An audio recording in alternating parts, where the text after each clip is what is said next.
चला, capitalisation of profit मेथडने आपल्याला काय काढायचं आहे, गुडविल काढायचं आहे.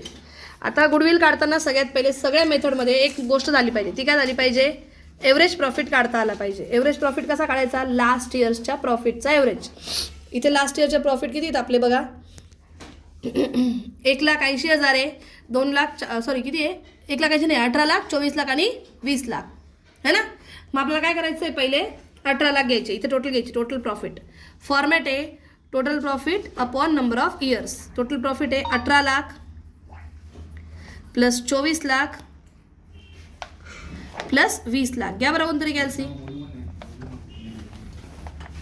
भागिले 3. 18 लाख प्लस 20 लाख प्लस 24 लाख यांची मारायची टोटल, ती आली 62 लाख. किती आली, 62 लाख भागिले 3. 62 लाख भागिले 3 किती आले, 20,66,667. 20,66,667. कारण 0.6 होता, त्याला काय केला मी, राऊंड ऑफ केला. दिसलं पाहिजे ना ते. आता आपल्याला नॉर्मल प्रॉफिट काढायचं आहे. नॉर्मल प्रॉफिट कसा काढतात, कॅपिटल एम्प्लॉईड 4250. थांबा बरं,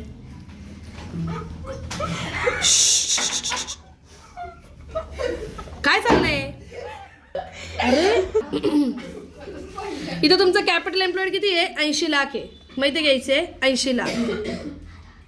इथे दुसरी लाईट ला बरं एक्स्ट्राची, 80 लाख इंटू NRR किती आहे, 10%. चला मग 80 लाख इंटू 10%. मग 80 लाखावर 10% किती आले, 8 लाख आले. किती आले ते, 8 लाख आले. हा आला तुमचा नॉर्मल प्रॉफिट. पहिले तुम्ही काय काढला, एव्हरेज प्रॉफिट आणि मग काढला नॉर्मल प्रॉफिट. इथपर्यंत प्रोसिजर सेम होती. पुढे कळायचं आहे तुम्हाला सुपर प्रॉफिट. सुपर प्रॉफिट काढताना आपण फॉर्म्युला काय घेतो, बंद कर उसको, पढाई कर. Average profit minus normal profit. हा तर नॉर्मल आहेच, पण तुमचा जो कॅपिटल प्रॉफिट आहे बिझनेसमध्ये झालेला कॅपिटल प्रॉफिट, या एव्हरेज प्रॉफिटमधनं काय करायचा, लेस करायचा. कारण आपल्याला इथे कोणते प्रॉफिट पाहिजेत, फक्त ओनली रेव्हेन्यू. कोणते वाले प्रॉफिट, रेव्हेन्यू. जे ह्या वर्षीचा माल सेल करूनच आलेला प्रॉफिट असतो ना, त्याला रेव्हेन्यू प्रॉफिट म्हणतात. आपल्याला रेव्हेन्यू प्रॉफिट बघायचं आहे, माल सेल केलेला, गुड्स सेल करून केलेला.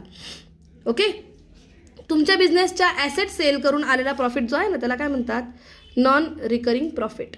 जो नेहमी भेटत नाही है ना, नेहमी भेटत नाही, नॉन रिकरिंग प्रॉफिट.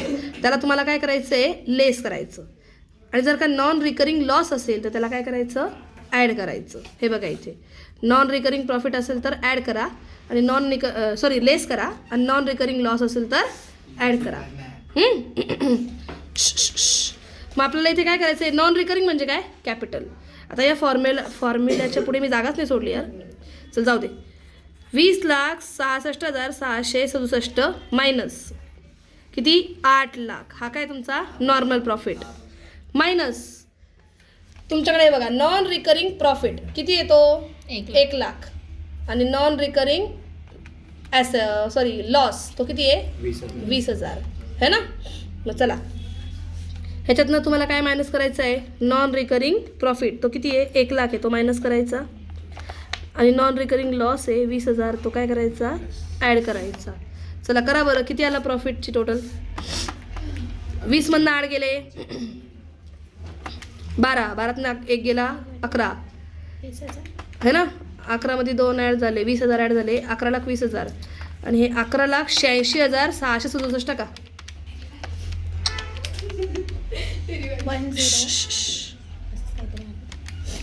या ग यांना ओरडते मी.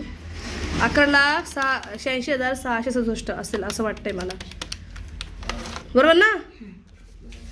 11,86,667 हा तुमचा काय आला, सुपर प्रॉफिट. आणि आपल्याला गुडविल काढायचं आहे, कोणत्या मेथडने ते लिहिलंच नाही आपण इथे. काय काढायचं आहे, गुडविल बाय कॅपिटलायझेशन. काय म्हटलं मी, capitalization of super profit. Super प्रॉफिटचा कॅपिटलायझेशनच्या मेथडने आपल्याला काय काढायचं आहे, गुडविल काढायचं आहे.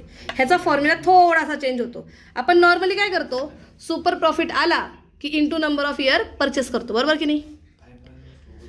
सुपर प्रॉफिटला काय करतो, नंबर ऑफ इयर परचेस करतो, है ना. इथे तुम्हाला फक्त तेवढंच करायचं आहे, गुडविल काढताना सुपर प्रॉफिटला भागिले NRR करायचा टक्के.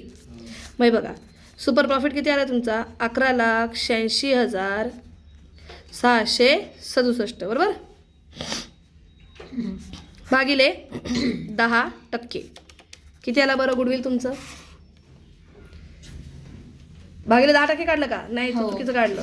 हो ना. 11,86,667 भागिले 10%. बघ अमाऊंट मोठी आली बघ. 11 लाख नाही आला तर 1,18,66,000, 670. बरोबर का. चेक करा बरं, मला डाऊट वाटतंय अजून पण. अगं अमाऊंट कर चल.